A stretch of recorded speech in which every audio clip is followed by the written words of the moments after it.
real, yeah. Keep it real. Let's get real, yeah. Keep it real. Let's get real, yeah. Keep it real. Keep it real. That's the deal. Let's get real, yeah. Keep it real. Let's get real, yeah. Keep it real. Let's get real, yeah. Keep it real. Keep it real. Hello, world. Yes, welcome to another edition of the Let's Get Real podcast. We do this, I'm going to say it, even though it's really not been the case, each and every week, or 2 weeks in a row. We missed like 4 weeks before that, but it's okay. And we're here, and we're proud to be here with you on MikeLubitz.com, iTunes or SoundCloud, search Mike Lubitz. Also live, Facebook.com/LubyWins. Joined each and every week by Conrad Cadet. What up? And Seymour Brown. Woo! Two of my friends. And see, what's funny is because I will look at podcasts and I'm going, who the fuck is that guy that he's with? It doesn't matter what the name is. It matters what they have to say. And we have a lot to say here on Let's Get Real. So you'll get to know these guys really soon if you don't know them already. And hopefully you know me. And if you don't know me already, you get to know me even more. A lot going on in the world today. The NBA playoffs are front and center. None of our teams are represented. Conrad's a Knicks fan. I'm a Heat fan, and Seymour, I don't know. It's going to be a great summer, though. Yeah. I'm waiting for July 1st. Yeah, hopefully. But because of the playoffs, it got me thinking. We have if you've noticed on Let's Get Real, I do the show with my friends. And it's not because, I don't have people in the business I could work with. I have plenty of people in the business I could work with. I don't want to work with them. My whole life I've thought, not every friend I've lived with or known, because everyone has friends, their conversations aren't automatically fun. Our friends always seem to have interesting conversation. And I always thought about one day, what if we did a show together? This was before podcasts. Well, podcasts exist now, and that could happen. So I figured, let's do it, and we've done it, and it's been really well received. So appreciate everyone that's watched us on Facebook, that listens to us regularly. We have actually a pretty good following that listen to us regularly on iTunes or SoundCloud. Again, search Mike Lubitz and MikeLubitz.com. So I felt like, why not expand that? We're lucky to have a lot of friends that have done really well in their life, and we're really proud of. There's one I will have to say that we sort of knew going in the early on. She was a crazy person, so we knew she was going to get really far in life, and she's connected to an organization that is where the Brooklyn Nets play right now. And I speak of our dear friend Luisa Mendoza, who is the director of global, and get this right, I wrote it down and everything. I'm proud of myself. Director of Global, I do radio sort of. Director of Global Tourism Development for the BSE Global, or for BSE Global, formerly Brooklyn Sports and Entertainment. Now they're going worldwide. She's a big part of why they are able to go worldwide. BSE Global. Luisa, good evening. As you are live from Barclays Center.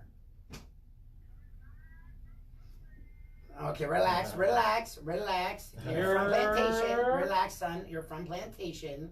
Don't give me that Brooklyn nonsense. Would you stop hating? She's a New York girl now. She said Brooklyn. Let her be a New Yorker for some time. Anyways, this is Luisa. We've known her for a very long time, and she always had drive in a way that outside of the love of my life, surely I've never met drive like Luisa. So we knew early on where she would be, and she's done really big things. So I figured with the Nets in the playoffs for the first time in a long time, their organization has done a really quick turnaround, and in the front office, and BSE Global has done a major turnaround because of Luisa. In part, figured we'd have her on, talk about not only the Nets, but just talk about her journey, because that's what we do on this show a lot, is we talk about the bigger things in life. We delve into sports, we delve into politics, we delve into social consciousness, but it's not for mundane inane drool, it's for the greater things in life. And she's done something, her journey is very interesting, as her parents came over from Colombia, lived down here, and has gone to New York. So Lisa, first of all, I can let her talk already.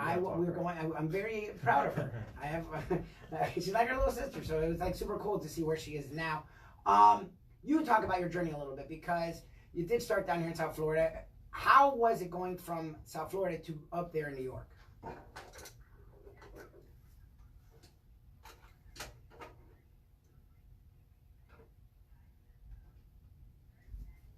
And Conrad, shout out to you as well over there. What's up, Luisa? What's up? Long time.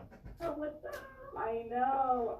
But yeah, no, it's been a remarkable journey. You know, I came to New York for the very first time right after 9/11, and although the city, of course, was mourning at the time, I just remember coming here and feeling an energy and feeling this environment where I was like, I was meant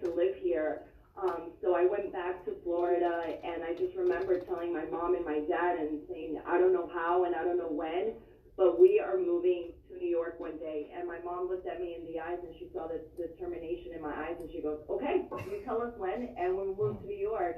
And so, you know, I had a great opportunity to move up here a few years after coming here for the first time, and had an opportunity to work for Marriott International. You know, I come from the tourism background, so when I was in Florida, I was working for the Greater Fort Lauderdale-Broward County Convention Center.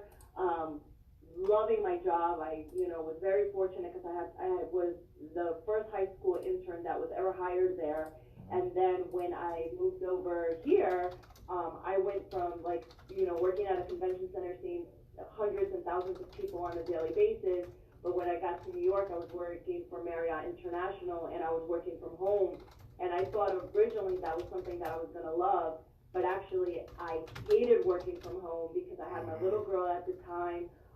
And of course she thought mommy was there to play, and I'm like, mommy can't play right now because mommy's working. And I really missed the environment of being around people. So very quickly I realized that what I loved was being around people, and that's why I moved to New York. So from there I kind of got into the corporate housing industry, which is all furnished apartments, luxury apartments for people coming to New York for 30 days or more. And I did that for a while. And then after that, I had the opportunity to go work for NYC and Company. And that was, I think, really where my career exploded here in New York. I was the director for Latin America, the USA Hispanic market, and Spain. And I was promoting all of New York City. So I was like living my dream job. You know, I just thought either A, I was going to retire from there, or B, like start my own business and become an entrepreneur if I ever even thought about leaving NYC and Company. And long and behold, I got approached by BSE Global. They reached out to me on LinkedIn, and they were like, we're looking to build a brand new department. We've never had a focus on tourism, but it's something that we really want to focus on, and we want to bring an expert. And I was very candid. I was like, thank you so much for thinking of me, but I love what I do. Like, I'm not looking to leave NYC and Company. I love the organization that I'm with, but you guys are members of NYC and Company, so I'm glad to sit down with you, and I'm glad to share with you guys, you know, how we can help you, and how we can work with you. And, you know, I'd love to learn a little bit more about the role so that I can maybe give you guys some great recommendations of people that I think would be amazing for the role. And when I got into that interview, I just realized, like, holy smoke, this is unique. Holy shit? You mean holy shit? I love it. I love the holy smoke. She's at work. She is at work. I was like, this is crazy. I was like, wait, you mean you manage the Barclays Center, the Brooklyn Nets? We just bought Webster Hall, which is an iconic, you know, Jay-Z's having I've been there for a couple of shows. Yeah, and I know Jay-Z's having a big show there a few weeks from now. I heard about that. Yeah, we're reopening it, and he's going to be our first performer when we open back up. Nice. Wow. And then we also own the Long Island Coliseum. Nice. And so, you know, I just like, this was something that I didn't realize was so big when I first heard about it. So, you know, my mom always told me, like, you got to keep your options open. Even if you love what you do, keep your options open. And the funny thing kind of became like dating. The more I told them that I was not interested, like, they really wanted me. You're just playing hard to get, son. Don't lie. You're just playing hard to get. Wait, once I realized the potential that this had, and honestly, this was the hardest career decision of my life, because I was so happy where I was and I was doing so well, and to take on something brand new that had never been done before, you know, it was intimidating, but at the same time, it was an opportunity for me to put my entrepreneur, you know, spirit to the test, and to see if, like, this is something that I would, you know, be able to accomplish. And so it's been a hell of a year. I'm loving it. I'm learning so much. And what's happened is, you know, I just had a meeting with the U.S. Travel Association a few weeks ago. And when you look at all of the sports leagues in the U.S., like NHL, MLB, NFL, NBA, and you see all these teams, there's only about 5 teams throughout all the leagues that really have a focus right now with a person that is handling tourism. And what the gentleman, the VP that I met with, said, what's made Brooklyn really stand out is that they hired somebody from the tourism industry to come come and help develop this. Versus the other teams that they kind of like promoted somebody from sports, and that's great, and it's all wonderful to promote within, but when you're dealing with sports, it's a different world. It's a whole different strategy. So we've had an amazing success. I just got the numbers, and our sales for tourism, international groups, and also domestic travel, everything, when you compile all of tourism, we're up 308% over last year. So wow. that's like a humongous win. That's crazy. And a lot of it goes back to the organization because, you know, when you look at Brooklyn, that's what we're made of. We're made of a culture where our philosophy is disrupt, innovate, and take risks. We know that we were not the first basketball team in New York, and that's okay, but we just know that we need to play harder. We have to show grit, and we just know we got to play harder. Like, and that you see that culture through our headquarter office where everybody gives 1,000%. Like, if you come to work with 99%, that's not enough. Like, you have to give it your all, and it's an organization that moves so quickly and moves so fast, and things that would take months to get done in other organizations, I feel like in weeks they get the job done here. But that's just the culture, it's the mentality for BSE Global. So we're talking with, this is the Let's Get Real podcast. You can watch each and every week. Facebook.com/LubieWins, LUBIEWINZ. You can also subscribe, rate, comment, like, dislike, whatever the hell. I don't give a shit. Just do something with the podcast. iTunes or SoundCloud, search Mike Lubitz, Lubitz. Each and every week, Mike Lubitz, always joined by Conrad Cadet Seymour Brown. And right now we're talking with our dear friend and Miss Big Time, Luisa Mendoza, Director of Global Tourism Development, BSE Global. You talked about, and I read, you sent me your bio, and it was very impressive. Look at you. And you just talked about how you started out, and yes, while we're having Luisa on, okay, they own the Barclays Center. They manage the Brooklyn Nets. Brooklyn Nets are in the playoffs. Brooklyn Nets were a dumpster fire just a couple years ago, and they've turned their organization around in large part because of the front office. She's on the other side of the front office with the Barclays Center and BSE Global, but you weren't always there. You said you were the first Latin woman to get an internship down here when you worked with the convention center. You turned that into, you worked for with the Hotel Crown down here. Then you went to New York with Marriott. So you've gone up the corporate ladder from a very unconventional side because you're a Latin woman. And we talk about this a lot on the show, but we don't have a woman's perspective. The lovely Shirley, the love of my life, makes fun of me because it's like four dudes trying to talk about women's issues. So I figured if a woman can talk about the corporate structure, talk about not breaking, but fucking exploding the glass ceiling. Because it's hard for women, definitely in those big time corporations where you have, fight. It's harder for you guys to fight your way up to the top. Well, you could, and that's why I wanted to get you on, was to give how did you feel, from down here, what you went through and what you achieved? Did you feel it? Did you feel like you were breaking walls, or was that ever a goal of yours growing up to be someone who was a trendsetter, who opened up doors for people? Yeah, no, absolutely. And I have to say, like, from the beginning, seeing my mom and my dad come to this country, being so successful in Colombia and moving to the U.S., and at the age of 4, bringing me to this country so that I could have the American dream, I knew from very early on that succeeding was never an option. It was an obligation that I owed to my mother and my father as a token of appreciation for all the hustle. My parents used to work 3 and 4 jobs in order to make ends meet. And for me, like, seeing my parents go from having executive titles in Colombia and my father being dressed to the T and getting, his shoes polished, to coming to this country and having to work so hard to provide for me so that I could have an option, so I could have an opportunity, should I say, to have that American dream. I knew that I was here to make money and to be successful, because I told my mom and my dad, I think I was around 8 years old when I said, Mom, Dad, like, I appreciate and I value what you guys have done for me. And my promise to you is that I'm going to retire you guys, and I am going to take care of you. I am your 401k. And so you guys used to always make fun of me, because I remember, like, I was in high school my senior year dressing in, like, business suits, going to my internship. And a lot of people, you guys guys remember? Yeah, I remember. Oh no, we definitely make fun remember. of you every day. Honestly, like we knew what was gonna happen, but it didn't we weren't gonna make fun of you.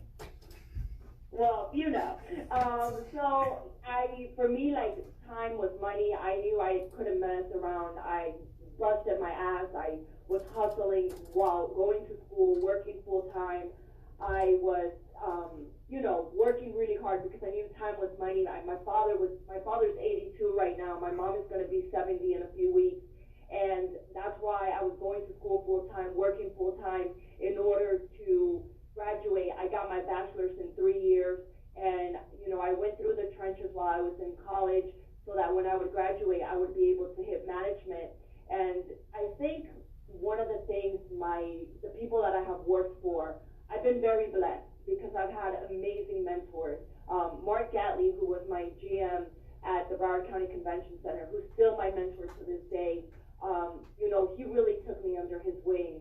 And I thank God for him each and every day. And I thank God for all the mentors that have come along the way. But every time I've had a role, every time I've worked for Marriott, when I worked for all these different corporations, I made it very clear to them that for me, succeeding was not an option, that it was an obligation. And I think that hard work ethic just shows. So I never kind of looked at it like I'm a woman, I'm a Latina. I just looked at it as I have a mom and a dad that need me, and I need to take care of them, and I need to support them. Then when I became a mother, and then, I had to take care of my mom, my dad, and my daughter, I was like, okay, now I got 3 people that are depending on me. So I come to work with a breadwinner mentality that I have a family that's relying on me. So when I come, I give it my all. And like in my interviews, I've always made it clear, like, I'm not here to play around. I'm here to succeed. I'm here to grow. I'm here to grow with you guys. And I just need you guys to understand that I have a whole family that depends on me. And I think that has allowed people in my organizations to see that I'm so committed to what I'm doing. And I guess when you have those responsibilities, you hustle. All right. Yeah, but Luisa, I'm very proud of you. I've known ever since, we met in high school. You always were destined to do big things, and I'm happy to see that all your hard work and your dedication has paid off to you, and I just commend you for all that you've done.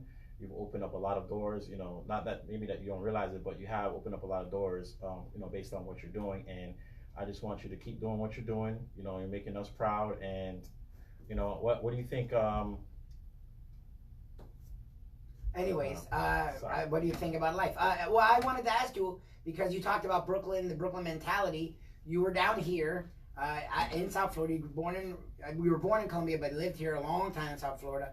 And then you made your way up to New York. What is the difference between, because people talk about how it's so funny, but when they visit down here from New York, they talk about it being slow. And being from down here, I never understood that until I went up to New York. How is it working? Because you were in the corporate structure down here, which is not easy, to then go to the corporate structure up there. What differences have you noticed, with similarities? And how has it been for you from going from South Florida up to New York? You know what? I have to say, I fucking love New York. Like, it has won my heart, my soul.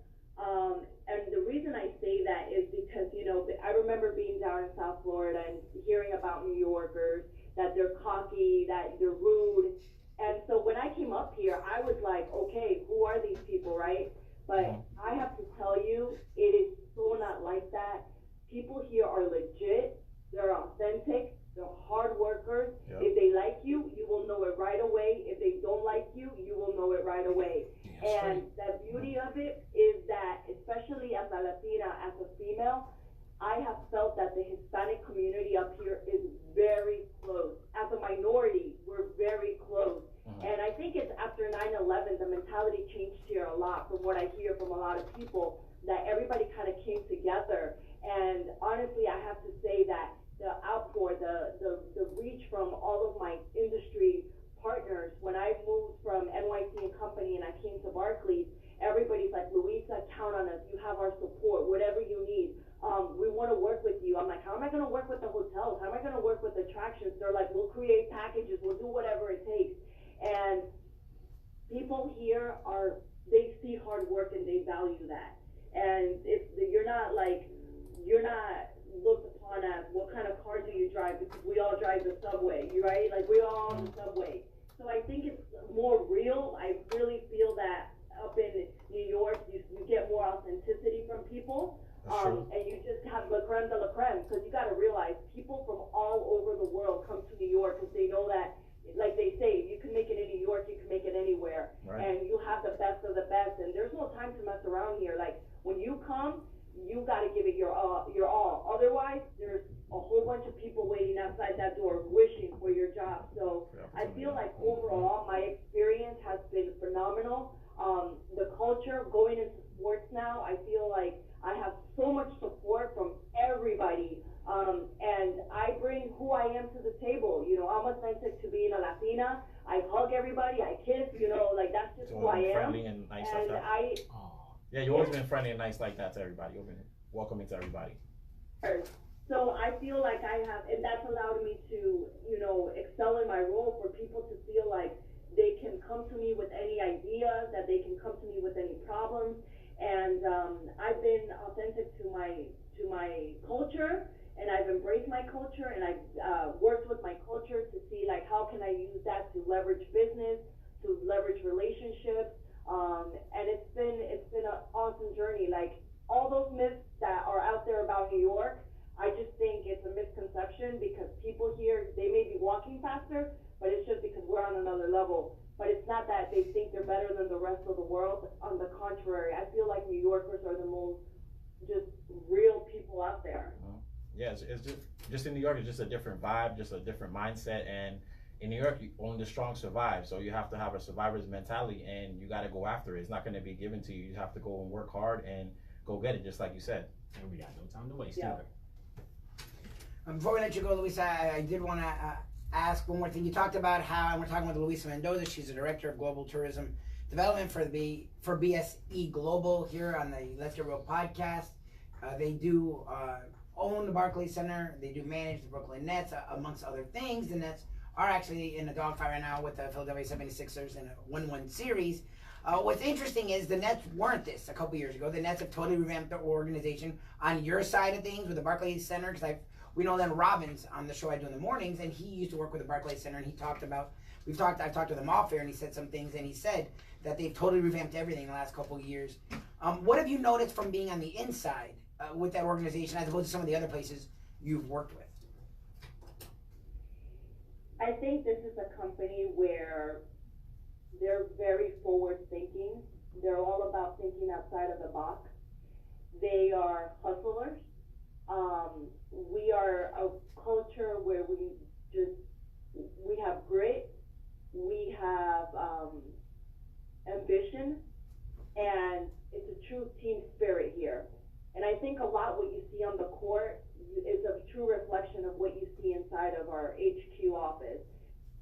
We don't have a key player, right? There's not a LeBron James, there's not a Michael Jordan to our team. You have a whole team on the court, and that's what you have within our culture. You have an entire team that comes together, and that's just what I love about this company, is how close we are, how close we work together, and how everybody's willing to roll up their sleeves and help one another. And a lot of it, I really think that a lot of what you see on the court is just a reflection of how our headquarters is, from our CEO. He's just such a remarkable guy, so smart. I mean, he's up at 5:30 sending everybody, Bray Yormark, he's up sending everybody an email saying, good morning, today I'm going to be in Manhattan, or today I'm going to be in Brooklyn, today I'm traveling. Our CRO, Mike, he's just someone that has brought me on, and he's the one that saw the vision in my role. He was the one that said we should have a head of tourism. My own boss as well, I report to 3 wonderful men. Dan, he is our senior VP, and he's just such a caring man when it comes to his staff, to his people, also bright as hell. And then Kirk King, who's my VP, again, someone that just gives me so much insight, who helps me get better every day at what I do. And I call that my magic stool, because there are 3 men that they lift me, they empower me, and they give me the tools that I need to go to the next level. But that's, from leadership up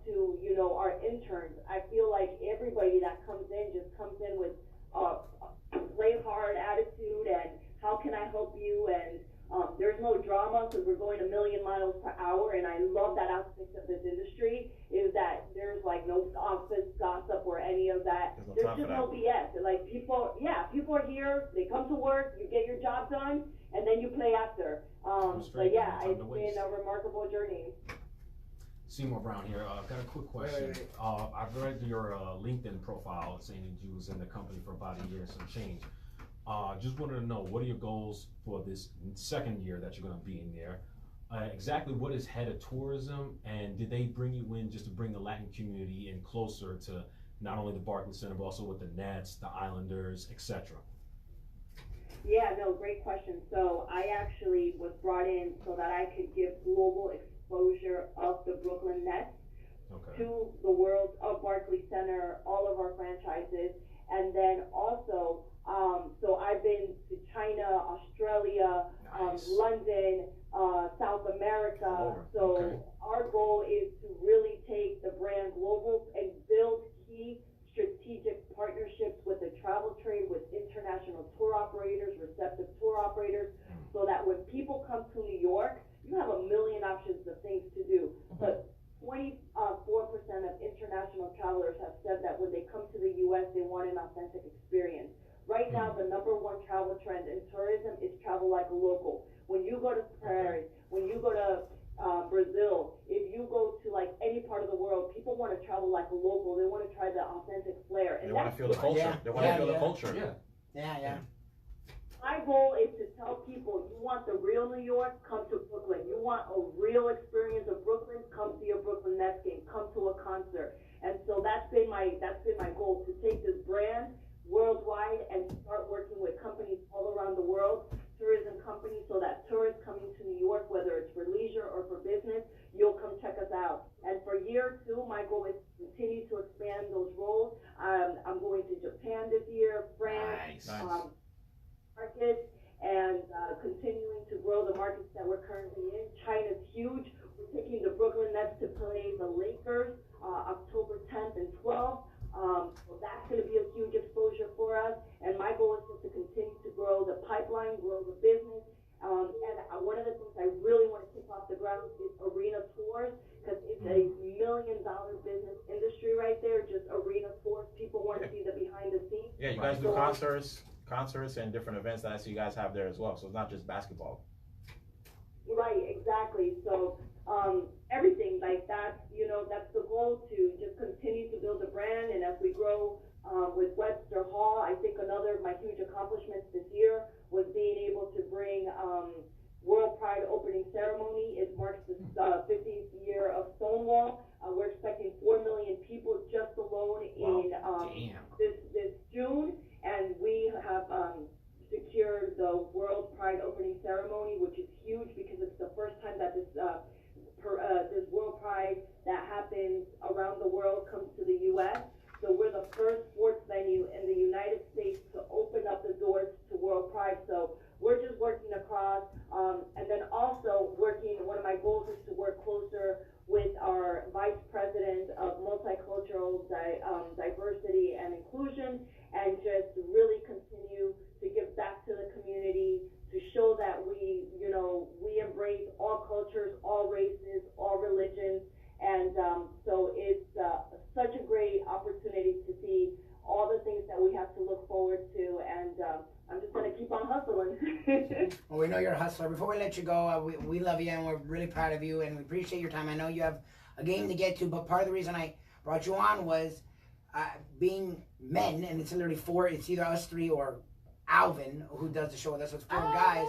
We never get to get the woman's perspective. You talked about your daughter. You talked about you've somehow been able to be a dedicated mother, a dedicated daughter, and move up the corporate ladder from multiple industries, multiple businesses, multiple cities, multiple states, and travel the world.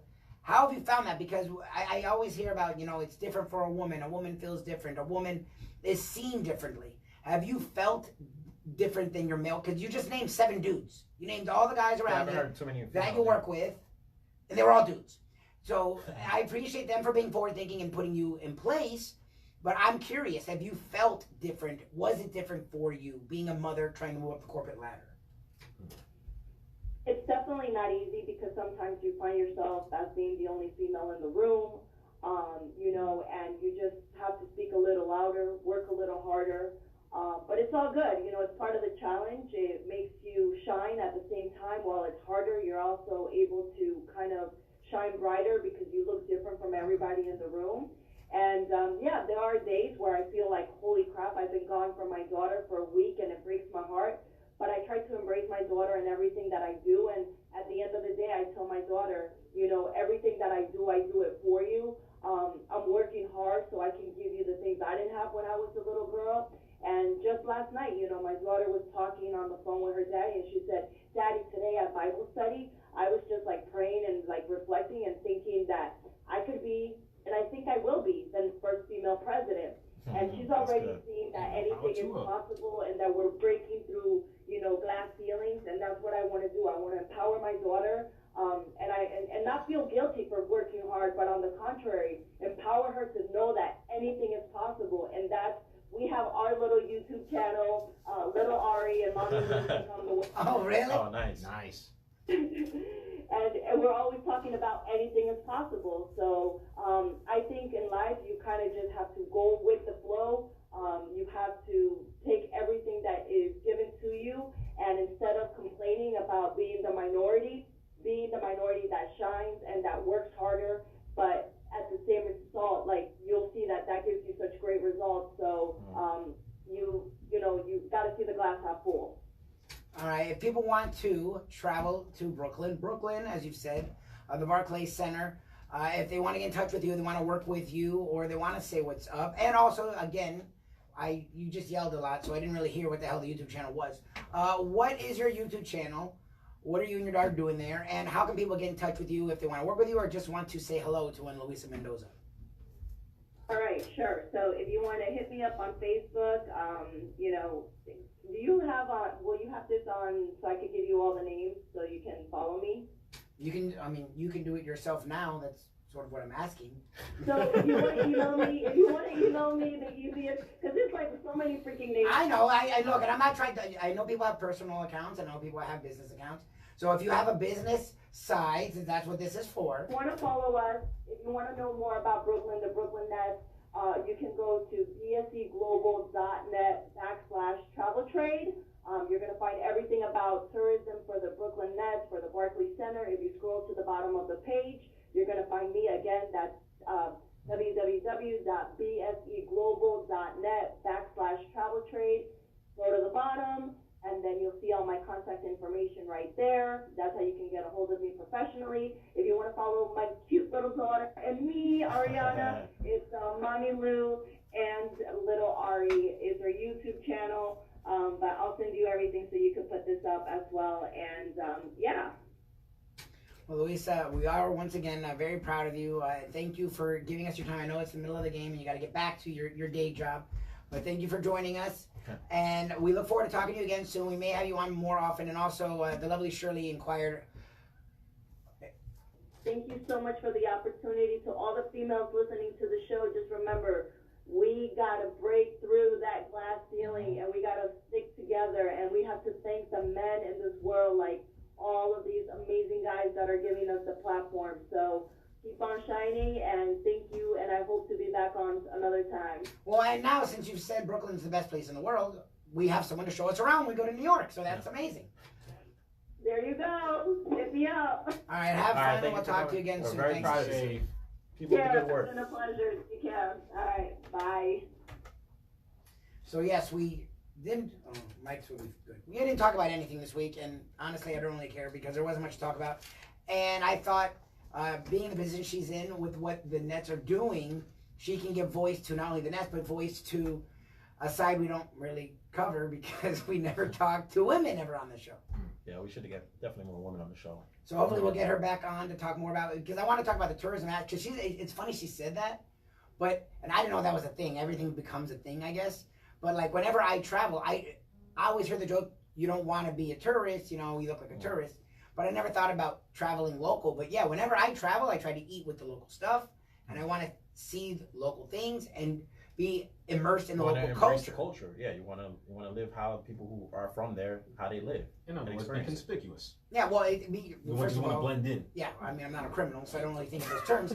But I have nothing to hide. But I'm glad to know where you're coming from. I won't be traveling with you anytime soon. But I'm traveling to find out more about the world. I'm not going to do that at McDonald's or friggin' Wendy's. So it's cool that that's actually an initiative, and that's something she's using. And it's funny because Luis is like that, like women, and I don't begrudge them for feeling this way because I feel like it's true. She named 8 dudes. Like Yeah, a dude, females. a dude. But the thing with Luisa is she's so, as you can even see on the phone, like you cannot hear. I mean, see, like I can see Luisa because we've known her for so long. She's so effervescent and bubbly. It didn't matter.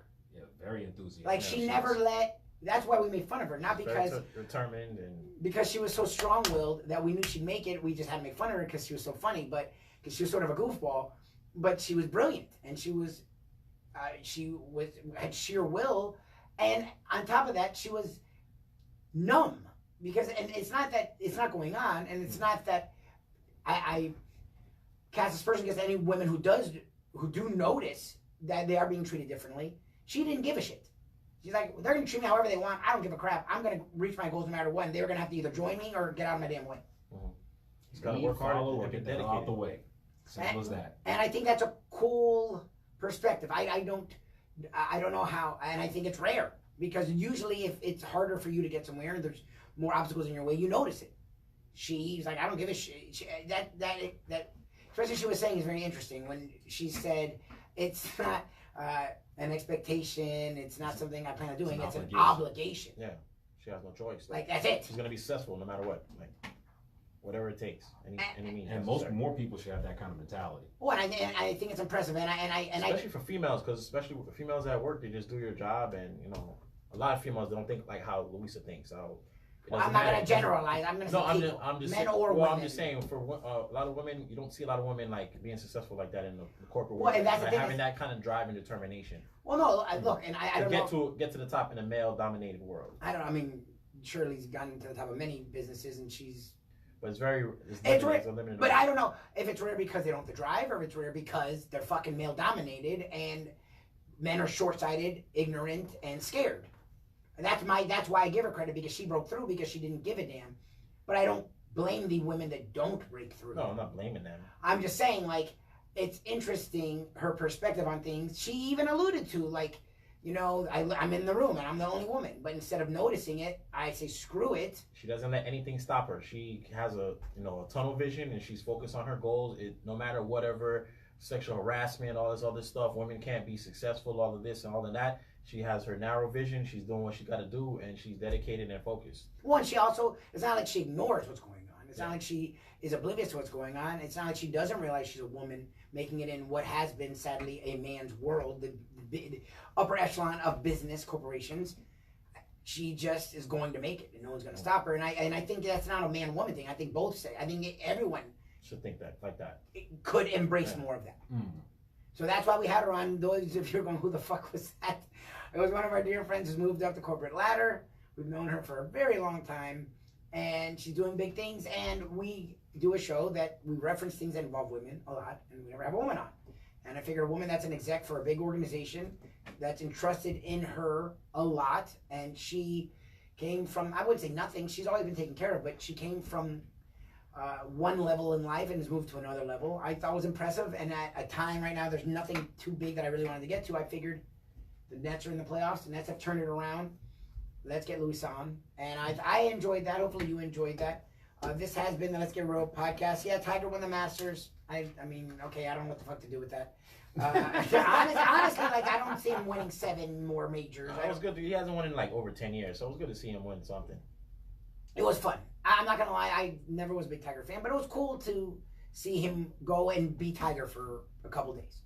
Yeah, can't complain. And that's sort of what I got from that. Yeah, the NHL playoffs are going on, and the Lightning did something that literally has never happened, be the... no. President? They had the best swept. record. The They fact got the best record in the NHL, and they got swept by Columbus. Wow. Pittsburgh got swept too by the Islanders too. But again, I mean, how much do we really care about that. The one thing I would have really talked more, honestly, I mean, the sports world right now, you know, it's a little slow. The one thing I would have talked about is the state of Florida. Everyone, the people that say because Florida, and it actually bothered me because I'm an original South Floridian. Florida's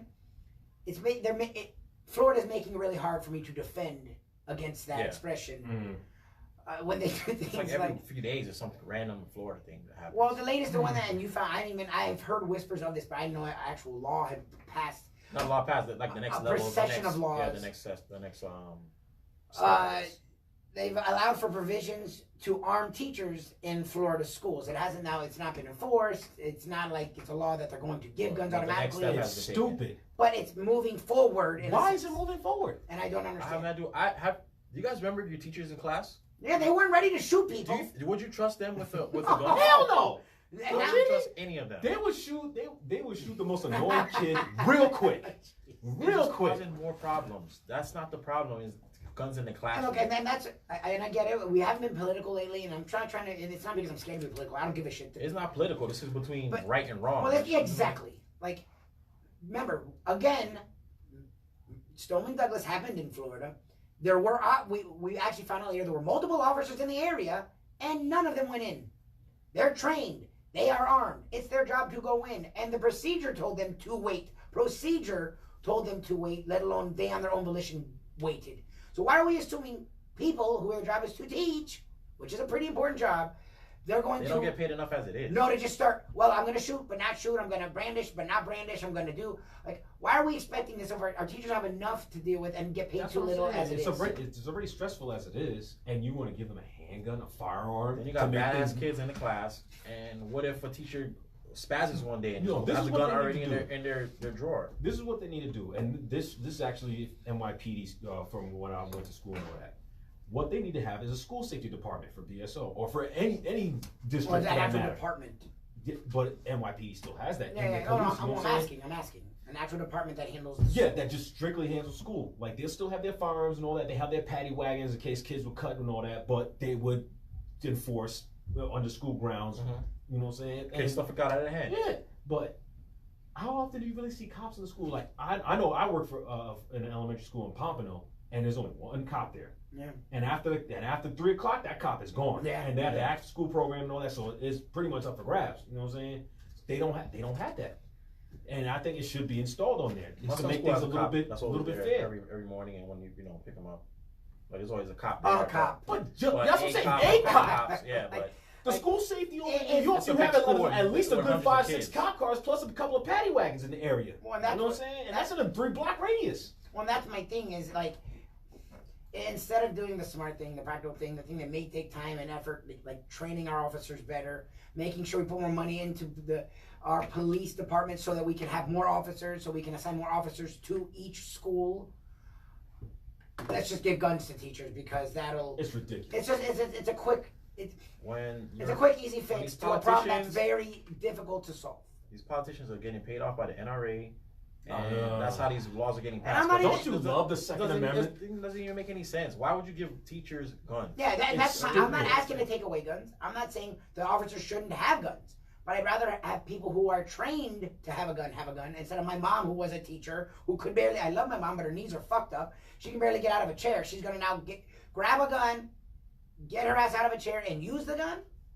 Yeah. In one move? And then there's going to be no collateral damage? And a teacher can have a bad day one day, and then you take her anger out on a kid. That's what I'm saying. Like, it makes it so easy for them to go in the drawer and grab a gun. All of a sudden, the kid's going to go piss you off, and you're going to pull out a gun and be like, shut up, or I'll shoot you all like dogs. Well, that's the other thing. It's just the branding. That's why I said brandishing. It just open up a whole can of worms that does not need to be opened. They need a school safety department. They need to do self-defense classes, and they need to do at least some kind of therapy for every student, especially the ones that's getting bullied, because those are the ones that are actually going to react in that kind of fashion. And see, what you're doing is being sensible and logical. And I'm not saying it's party, because both parties are rash as fuck, and just, even when you go the other way, well, let's just pay for everything. No, you can't just pay for fucking everything.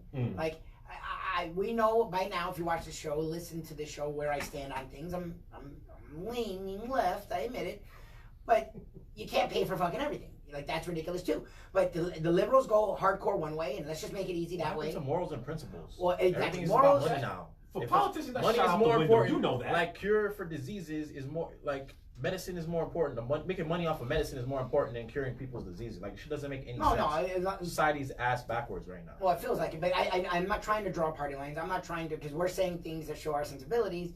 That another. I don't feel like it's political. It I feel like should- it's right and wrong. It's cut and dry. It's black and white. Like it's. But it's always going to be political, no matter what. Well, and it shouldn't be. But we're not going to change the world tonight. I get that. All I'm wondering is, sometimes you're allowed to take a step back and think for a smart solution, and both parties don't. Both parties want to just solve things tomorrow in their own way, the easiest way possible. So what the hell's the point of having Congress? Well, and that's about exactly. Well, you're supposed to debate, you're supposed to discuss, and you're supposed to come to a solution that helps the most people, the majority, not the richest people. Either party, because the Democrats do the same fucking thing, and the Republicans do it. It's a bipartisan thing, being very rash. This to me screams quick fix. Yeah. Quick fix. I'm not getting rid of guns. I'm not even making gun laws But what quick stronger. fix is it to give teachers mental evaluation to get guns? None of That's that. not a quick I ain't thought fix. about that. Yeah, it won't fix anything, but it's without taking a step back and trying to come up with something that So actually let's solves shit. fix mass shootings by giving people more guns. Yeah. That's how we're gonna fix it. Instead of taking guns away, we're gonna give people more guns. Well, and that's my thing is I'm not trying to exactly. It's like I don't mind. I mean, I personally I'm weird on guns just because all I do is see people die from them. I don't see people saved from them, but people I'm sure are saved from guns. I'm sure they are practical in a certain sense and useful. I'm sure they are. So I'm not saying get rid of guns. What I'm saying is put them in the hands of people who can use them properly. I heard something interesting the other day. I read something or heard something somewhere. Is what if nobody had guns? Not even the police. Well, that would. What if nobody had guns? Supposedly, the black market, they'll find the gun, which is actually not true.